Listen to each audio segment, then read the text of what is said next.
Hello, ladies and gentlemen. Welcome to the American Mindgrind. I'm Jeff. You know Eric, and we have a special guest on with us today. This is the last time I will refer to her as Manette, but a good friend of mine from way back when. I call her Mo. So Mo, welcome to the show. Hi, thanks for having me. And so we have you on today because you are one of the fortunate people, or I should say unfortunate, who had to deal with the coronavirus, right? Yes, I consider myself fortunate. Definitely. Yep, there's Definitely. two schools of thought about that. That's for sure. I would consider you actually lucky that you got it done, you know? Heck yeah. And yeah, I'm super excited about, doing the science part of it now. That's cool. Mm-hmm. Yeah. So tell us a little bit about it.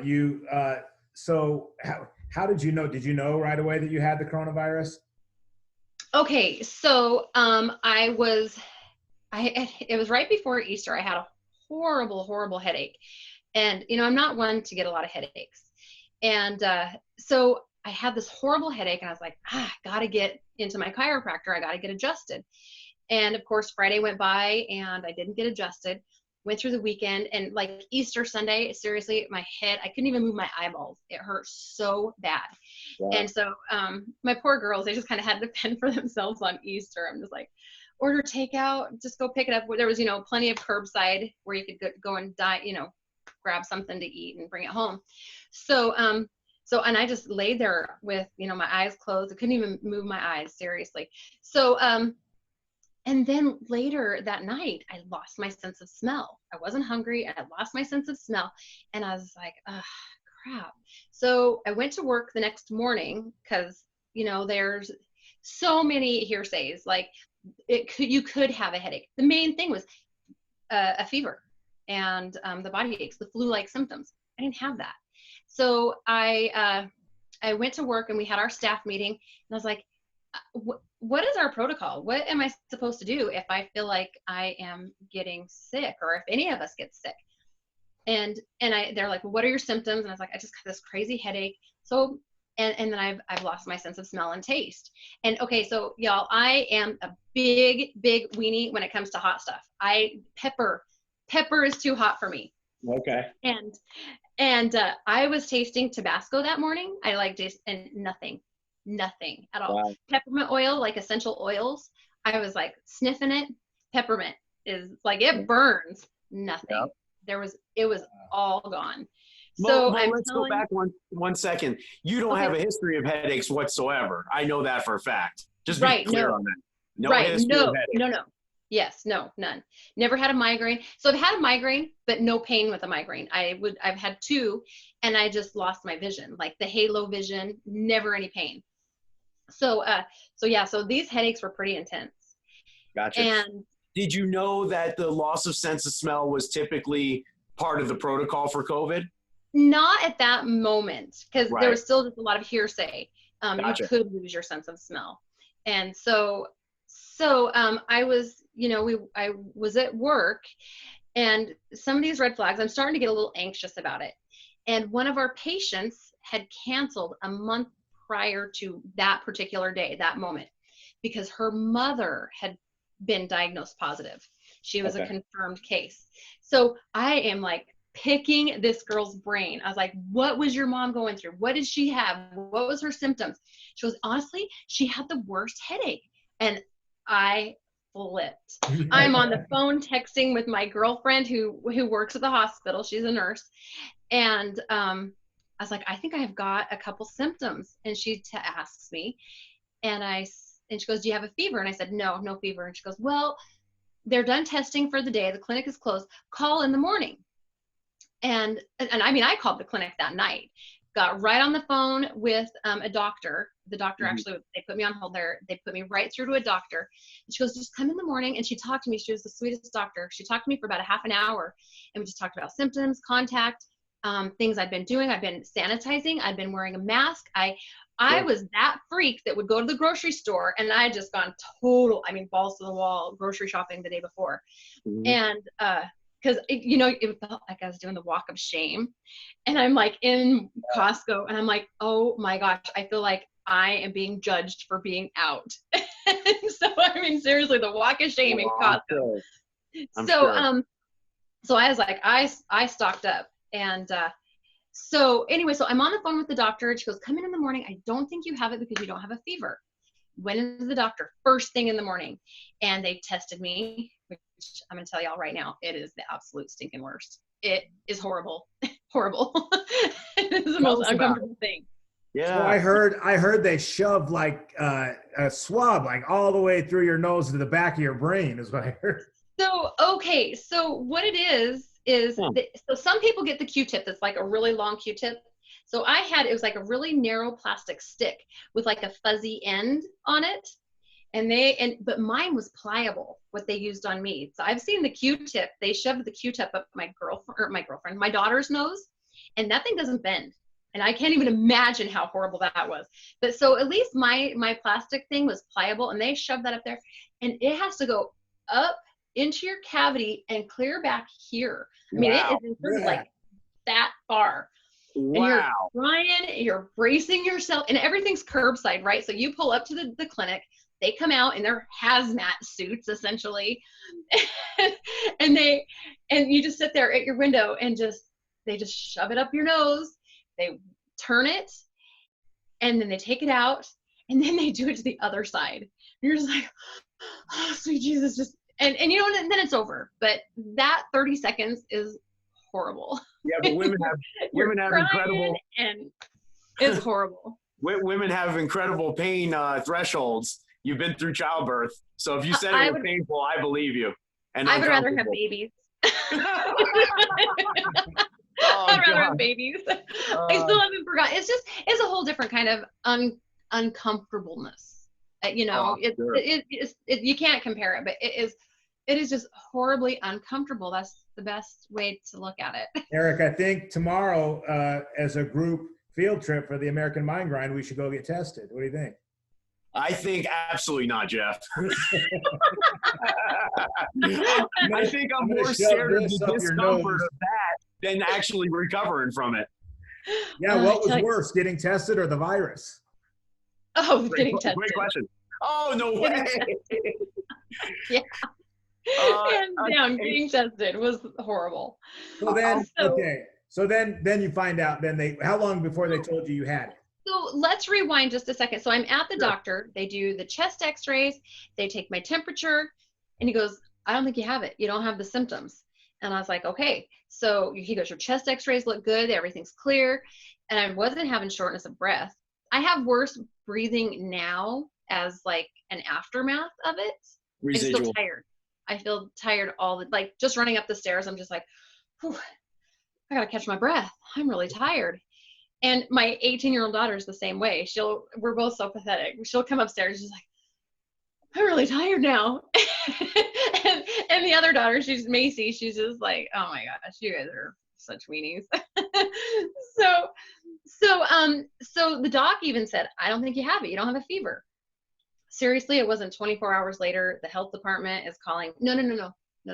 My girlfriend that works at the hospital, I think she must have seen my name come across the list, and she is just like, Mo. So they were like, why don't you call her? She's your friend. And she's like, hey, sweetheart. So, and she does the whole official thing. This is Mandy. I'm calling from the hospital. And I'm like, hey. And she's like, you tested positive. I was like, wow. Oh, wow. All right. So I just kind of sat down, and she's kind of giving me the lowdown. She's like, okay, you need to get yourself isolated. Don't, hug on your kids. Don't touch your pets. Just, do you have somewhere where you can go? And I was like, yeah, I can go to the guest bedroom. And I was like, do I need to be scared? And she goes, no. She goes, you're young, you're healthy. You don't have any underlying issues. She goes, you're going to be fine. So yeah, that was like the bombshell right there. It's like, okay, so now what? You mentioned that you didn't touch your pets. Can pets get the coronavirus? Yes, and they can also carry it. Oh, wow. Yeah, we've heard different stories on that same issue. Interesting. So yeah, the health department and the hospital both said, stay away from your family, stay away from your pets. How the heck do you tell your pet, sorry, no, you're out of here, go away? Listen to this, guys. I did some preliminary numbers just to let you know, Mo. Okay. In Hespers County, there's 161,505 residents. Your case, number 16? No. You're in the wrong county. I'm in Washington in Asotin County. Oh, okay. Yeah, so sorry, Eric. Darn it. So no, okay. So, and I have not done any preliminary checks. I've not heard anything. So I was number 11. I tested 11. number 11 positive for Asotin County in Washington. And a week later, my daughter tested number 16 positive. Okay, because I read, I think out of a Lewiston a journal about your case. Yeah, okay. Oh, okay. I read about that. Okay, so I thought it took place there, which you would have been 1 in 2,000 people basically to test positive. I want to say that there is only 19 positive cases in Asotin County right now. Wow. Do you have any idea how many residents are in the county? Oh, no. I should. I live here. No, I don't. Mo, tell us the story about the pregnant women that were coming in and they started testing everybody. Okay, so I was reading and okay, so when we read stuff, how accurate is it? I mean, we don't fully know. But I was reading, so in the business right we now, say it was alleged. Okay, thank you. So but right now, everybody that is going into labor, they're pregnant and right before labor, they have to go get tested. And if they test positive, then they have the baby and they take that baby and mom is in isolation. Wow. So that's legit. Because I just had a girlfriend had triplets and she had to go get tested. And luckily she tested negative, so she was able to still be with her babies. But so I read that out of 200 women tested in Hawaii, 180 tested positive. None of them showing symptoms. They were all asymptomatic. Oh my God, that's unbelievable. So that kind of drives home the point that I've said this whole time. No matter what we do, and I can testify, I've known Mo long enough to say that she's healthy. She's health conscious.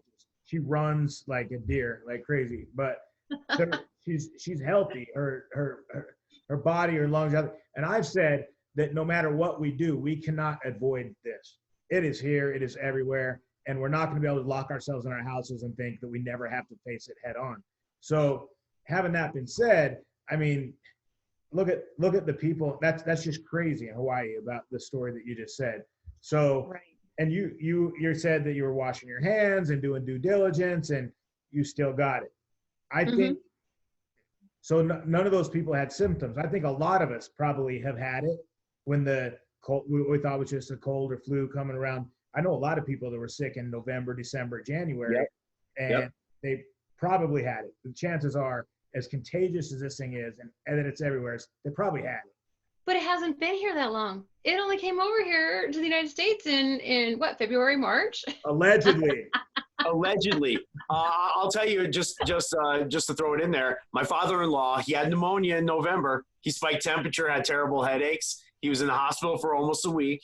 And it was just kind of, deferred out to being a pneumonia. A couple of my friends needed Z-Packs to get over what they thought was a regular strand of flu. And that was as early as February. And middle-aged, not older people. But it really got them really, really bad.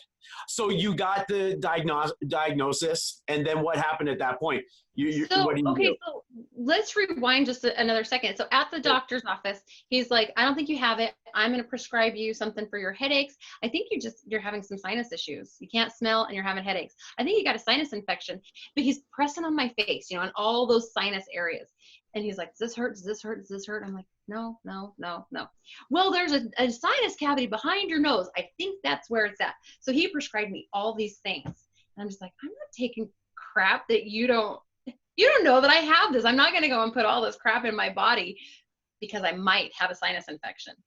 Yeah. So I didn't go and so I went untreated, which there's no treat for this. There's no treatment. So there's nothing to, I guess you can help the symptoms not be so severe if you take I don't even know the drugs. That's how many prescriptions I take.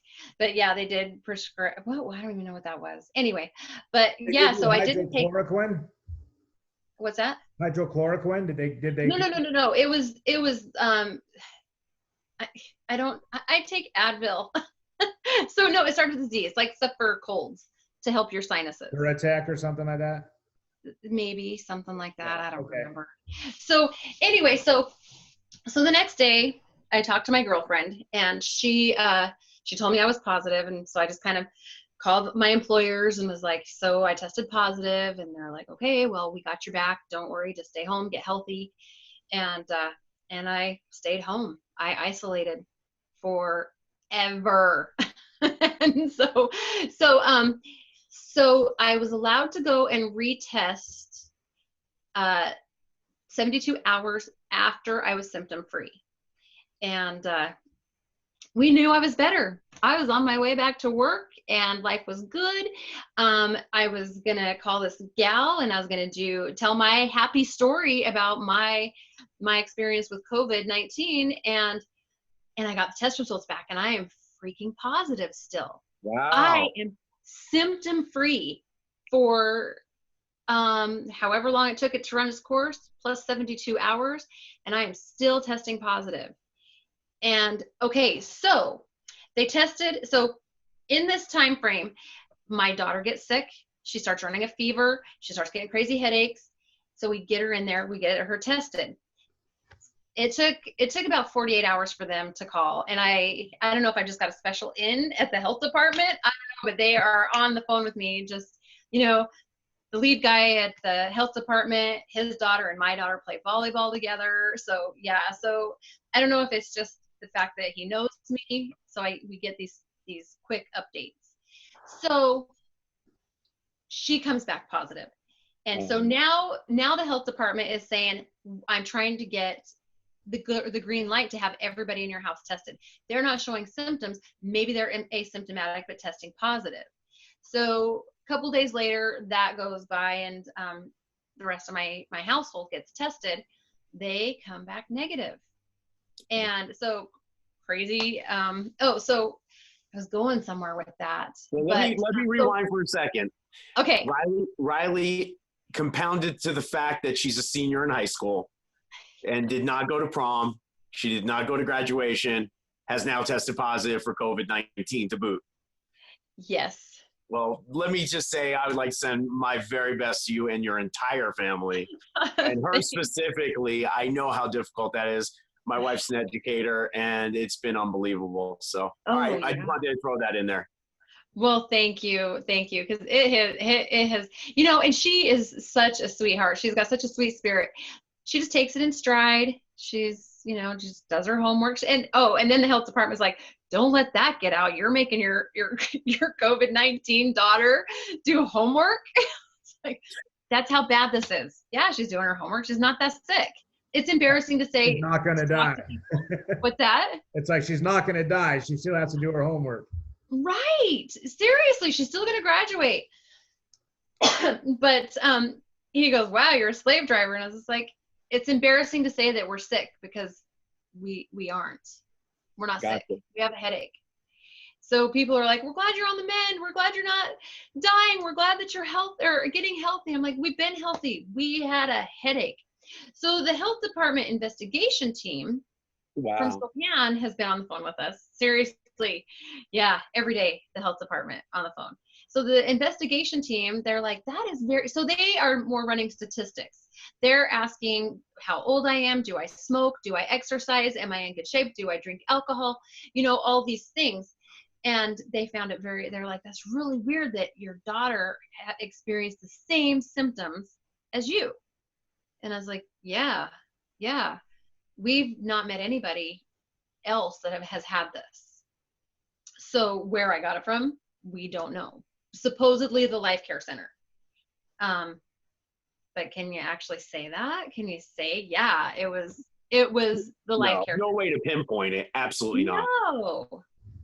Yeah. So yeah, but nobody else in my house got sick. And this is like the most contagious thing on the planet right now.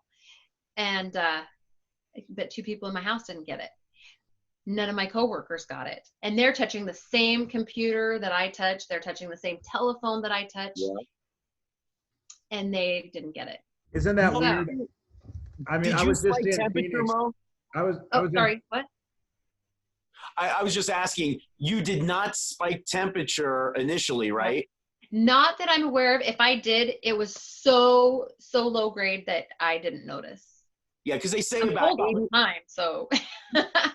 yeah, statistically, I think it's 88 out of 100 actually spike temperature. And that's usually a precursor for you to want to pursue, getting tested at that point, But your Right. daughter did spike temperature, right? Yeah. It Okay. never went above 100. Gotcha. That's how low grade it was. Okay, gotcha. Yeah. Slight temperature at best. Yeah. So what we've learned is that different people have different symptoms. It affects different people differently. And as contagious as this thing is and can be, it cannot be so contagious. Right. So, and they're also saying that, so before you start showing symptoms, that is when you are the most contagious. Ha! So how are you supposed to contain it if you are like spreading this worldwide or amongst everybody in your contacts before you even feel a single thing? Yeah, that would be the scary part, right? Because you don't even know you have no idea that you're carrying it yourself. That's unbelievable. Absolutely. Yeah. So, so the rumor is, so we did a little homework while I was at work one day, and I had a patient call me that never, ever, ever cancels, and he canceled without rescheduling. And this is unheard of for this guy. He is adamant about keeping his appointments and his spinal health. And so for him to cancel and to not reschedule kind of was like, that's interesting. I found out later he works for Life Care Center. And I had seen him. So we tracked down my dates of when I had come into contact with it. It was either that day at Costco and doing all of my grocery shopping, or it was the next Monday which was the 6th of April, which was the day that he was in there. I don't think we were masked yet until that afternoon. We weren't wearing our masks yet. I cannot recall for the life of me if he was wearing a mask, but we still have space between us there. I mean, he's not up in my face. There's still a counter between us, and I might touch the same pen as him, maybe. And so, okay, so my son, he is dating a microbiologist, and he is a spaz right now about this. So he puts it out there like this: Mom, everything that you touch, because it comes off your skin cells. So everything that you touch, you're leaving that virus behind. And I was like, seriously? And so he's like, so everything you touch, say you're covered in red paint. Everything you touch, every doorknob, toilet, counter, spoon, countertop, everything, you are leaving red paint. Somebody comes along behind you, they touch that surface, they've got that red paint. Now they go touch a surface. And that's why they're saying this is so contagious, because it's just being spread like crazy. That's coming from a microbiologist. And I'm not downplaying this in the slightest, but they are germaphobes. They are, that's what they're going to school to do, is study these germs, and they are crazy about it, and they are psychotic. Oh yeah. So I was just like, please don't make me dread talking to you, son. Please. Let's just talk about nice things. And I'm tired of talking about COVID right now. When you were in quarantine in the house, that must have been difficult to navigate. Yes. Yeah. My daughter was told, so I moved out of my bedroom and into the guest bedroom, and I have a straight shot to a bathroom straight across the hall, which is my daughter's main bathroom. So she got kicked out. They were like, she can't use the same bathroom. She needs to go to another bathroom. So she ended up going into her sister's bathroom. And it was a pain in the butt for her, but she did it as long as she could. And we finally were just like, this is ridiculous. We're breathing the same circulated air. I'm still touching everything. I'm wiping down, Lysol wiping as much as I can, but how logical are we really being? If you guys are going to get it, you're going to get it. One did, two didn't. Yeah. Did they just put food under the door for you, or I had the went door to the locked? kitchen. Granted, I couldn't taste anything. I heard I was eating really well, but I couldn't tell. The only thing I could taste was like you know how sometimes coffee is like that bitter taste. Mhm. I could taste bitter things. I accidentally burnt my bacon one time, and I could taste that. I could taste the burned bacon, not the yummy part of the bacon, just the burnt stuff. Wow. It was kind of a bummer. Wow. That's crazy. So, and so then in the end, now everything's fine. And, you know, did they talk to you about, maybe your son taught you about the chance of you getting it again, or do you think you're pretty much immune to it now that your immune system has learned, or your Y chromosomes and all that set, or what? I don't think anybody really knows. The investigation team gal from the health department, she said I would still be wearing a mask. I would still be sanitizing. And I was just like, really? Why? So now what we're doing as a nation is we are becoming these germaphobes and not letting ourselves become exposed to any germs. We're wearing these masks and breathing our own hot air, and our masks are getting damp, and that is building bacteria. And we're sitting there breathing this all day long. And what do we tell our kids from the minute they're born? Go eat some dirt, go play outside. You know, they eat things off the floor. That is building their immune system. And now we're telling everybody to not do that anymore. Sanitize everything. And we are killing our own immune systems by being Absolutely. such germaphobes. And that's been my take from day one. And Eric will tell you, I think the mask is a sample of false security and mind control is what I call it. Like, if you study the mask, like, I'm not going to just follow blindly, like, oh, they say wear a mask. So I studied it. It makes a nice place for the virus to live, first off. If you sneeze in it, your particles, your son will probably attest to this, they can move up to 9 feet either direction from you when you sneeze, even with a mask on. So if the mask needs to be pinched around your nose. Yeah. If the mask worked, you wouldn't be able to breathe, right? Right. Oh, gosh. Yeah. And so if you sneeze once or cough once, I heard it's garbage. You should just throw it in the garbage. Because you said, it's moist, and now everything can penetrate it, right? Mm-hmm. Yeah. Yes. So and you're not supposed to touch the mask. You're supposed to take it off by the ear.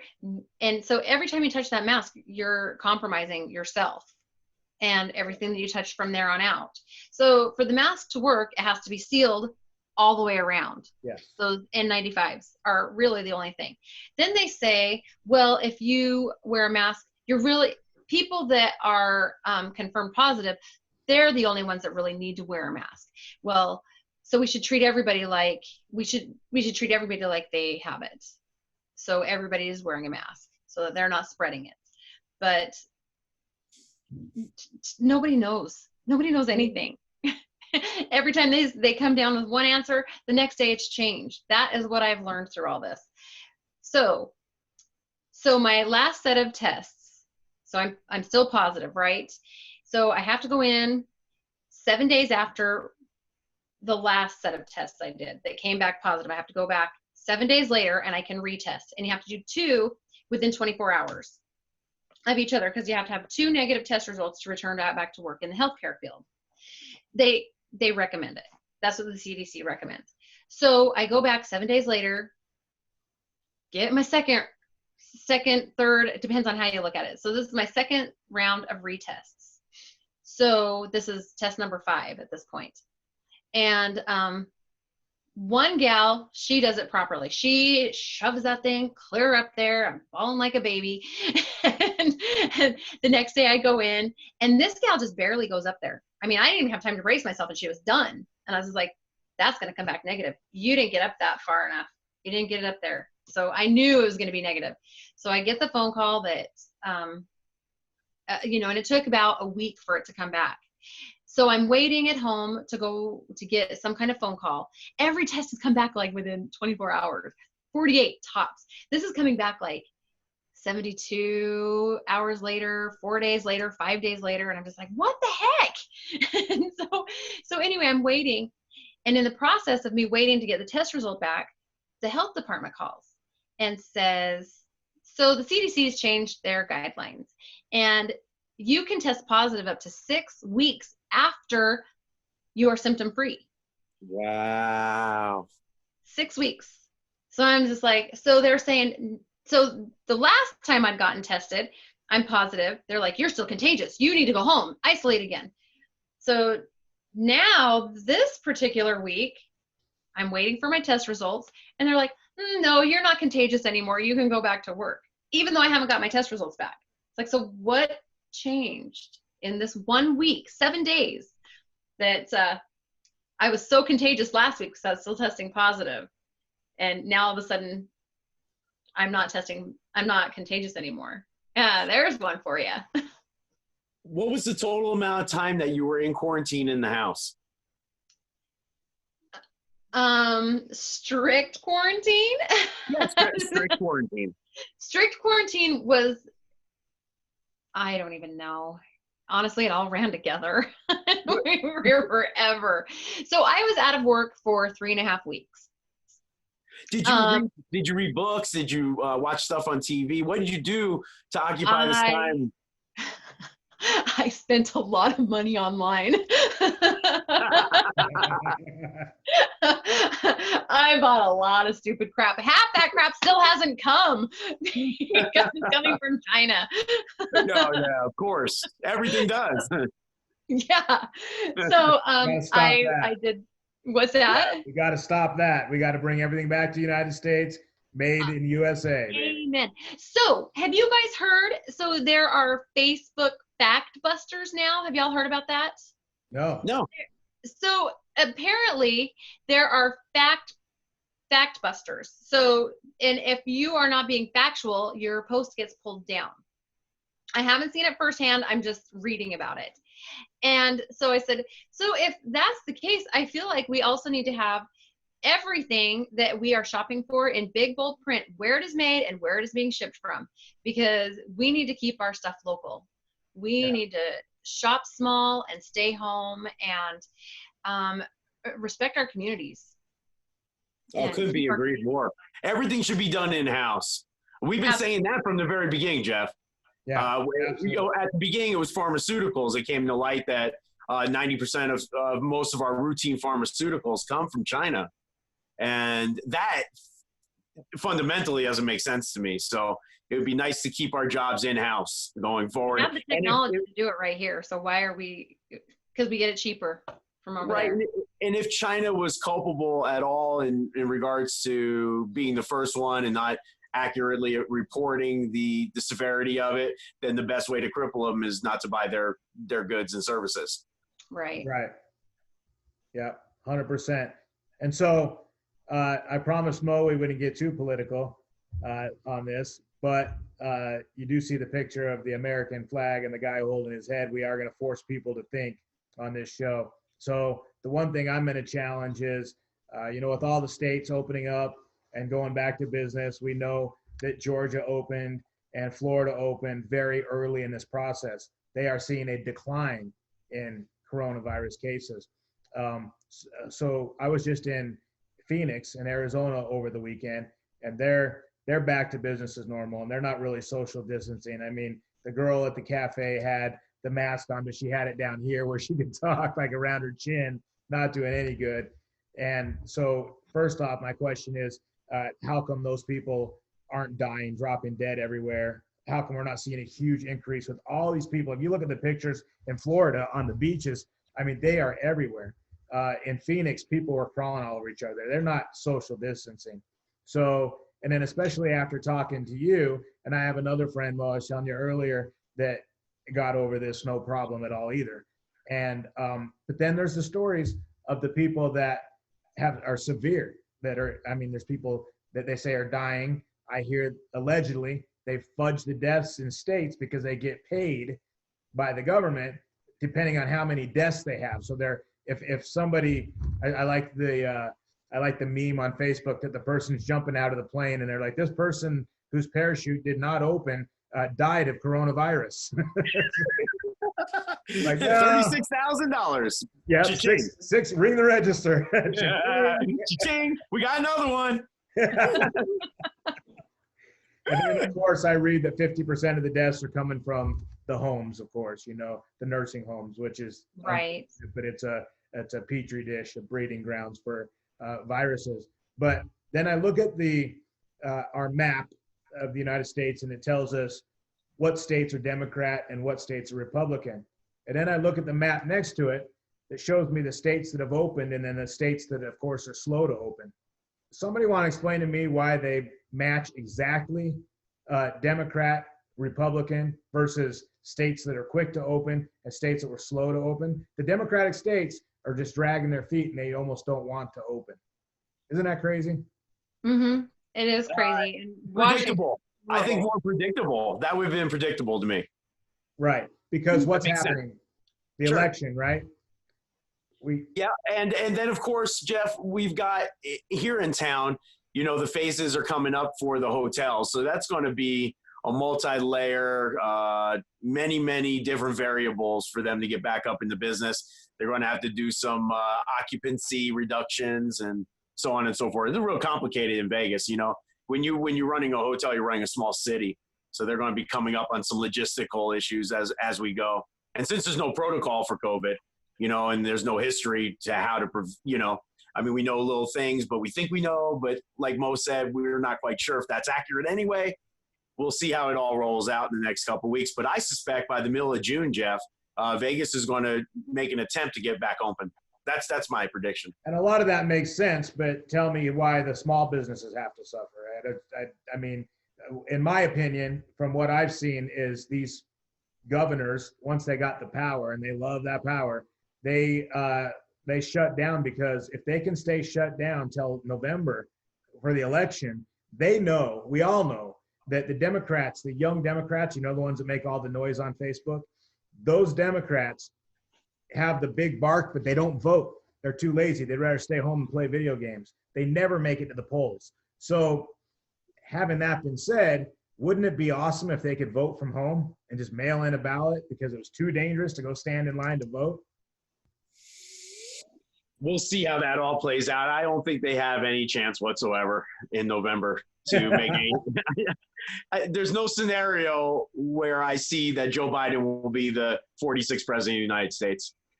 No, but did you hear they're trying to talk Mark Cuban into throwing his hat in there last minute?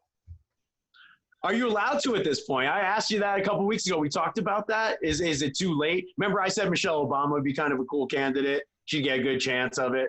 Yeah, you can jump in, but I mean, with the odds of you being able to get some momentum without hitting the campaign trail at all, like, I don't know. Like, just because you're somebody, just because your name is out there, it doesn't give us enough time to really know what your issues are or how you would vote. I guess nowadays it doesn't care. You either vote Republican or Democrat, and it doesn't matter anymore, right? That's very true. Mo, how are you feeling these days? Is everything kind of working out? Are you back to normal? You feeling good? You're at 100%? Are you at 90%? Not 100%. No, just because I just tire so easily. Okay. I'm curious to see if I went for a jog, if I would die. I haven't even gone for a walk yet, just because I'm just like, oh, I don't even want to think about it. It's hard. It's seriously coming up the stairs and just like, I'm winded. It's so weird. So there is a residual respiratory effect. Yeah, definitely. Okay. I definitely feel it more today than I did in the very beginning. Okay. So yeah, definitely.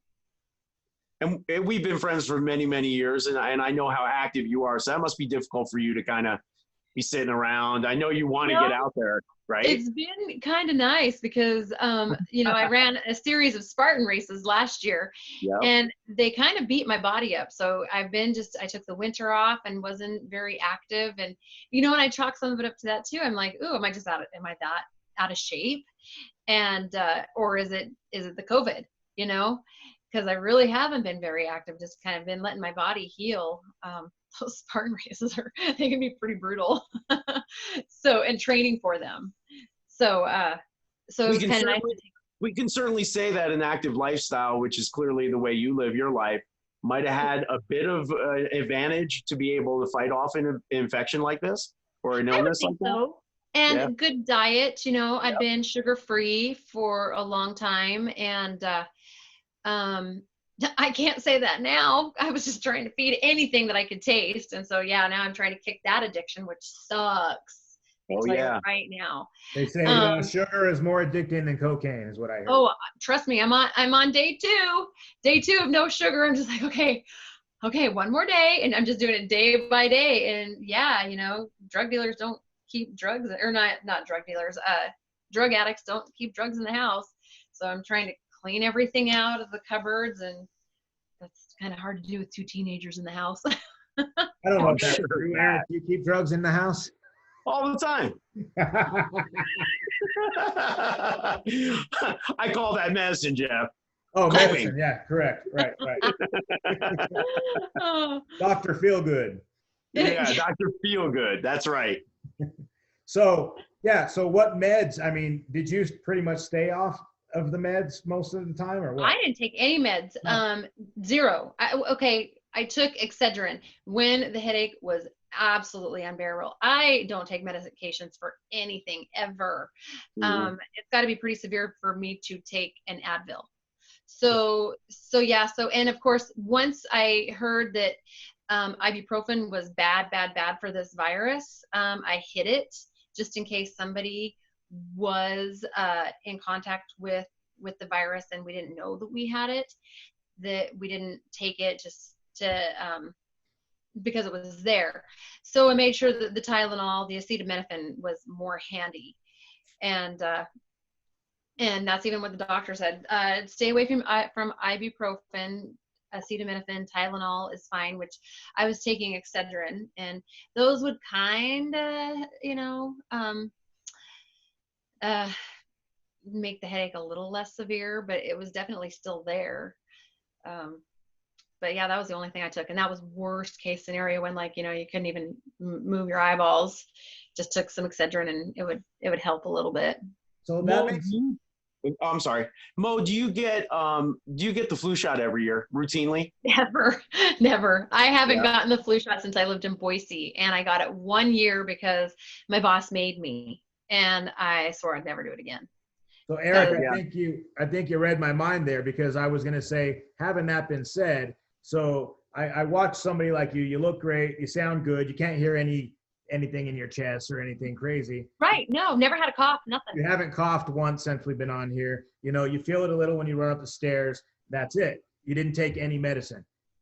The next step in this, what they're predicting, is they're going to want every one of us to line up and take the vaccine for this. And we're not going to know what's in it, who's benefiting from administering it. But this is going to be, when they talk about new norms, are they going to let the kids go back to school without a vaccine? And, if I'm watching you, I've never taken the flu shot since when I was a little kid, and I never get the flu. Eric can attest to that. And I can double down on that, Jeff. I never get the flu shot. And in the last 10 years, I've never even spiked the temperature. That's fact. Never remember it. Never. Okay. So I'm not going to take this vaccine. I'm just not going to. I don't feel that I need to. In fact, if you're going to shoot me with something, shoot me up with the coronavirus. I'm not afraid of it. Amen. Do you want to come lick me? Yeah. Oh wait, it's too late. I'm negative now.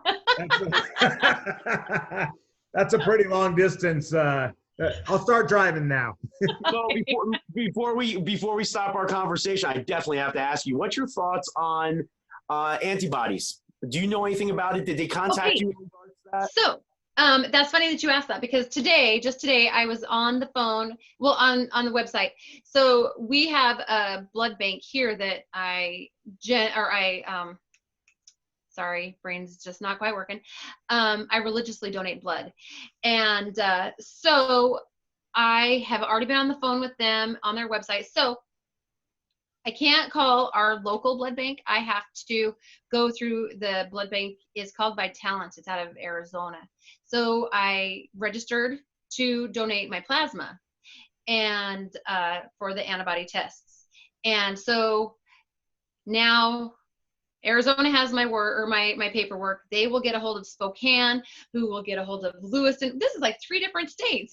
Wow, that doesn't make sense. It really doesn't. Yeah. But so yeah, so hopefully I'll be hearing from them because I am a prime candidate for it. I've been negative for 14 days. I have tested positive. I have tested negative. I have the paperwork to prove it.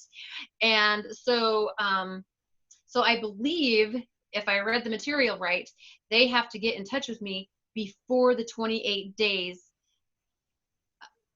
of being symptom free, which we're banging on that because, I was testing positive for so long without symptoms that I really am kind of banging on that 28 days now of being symptom free. And what a shame that would be for you not to be able to participate and perhaps save somebody that clearly is a little bit more in jeopardy than you were. Yeah, absolutely. So no, I would love to donate whatever I can for science at this point. And so what I've read, I'm not sure what you've read, but I've read that they're having a lot of success with that so far, right? Yes, that's correct. That's exactly what I've read. And that's kind of my understanding of it.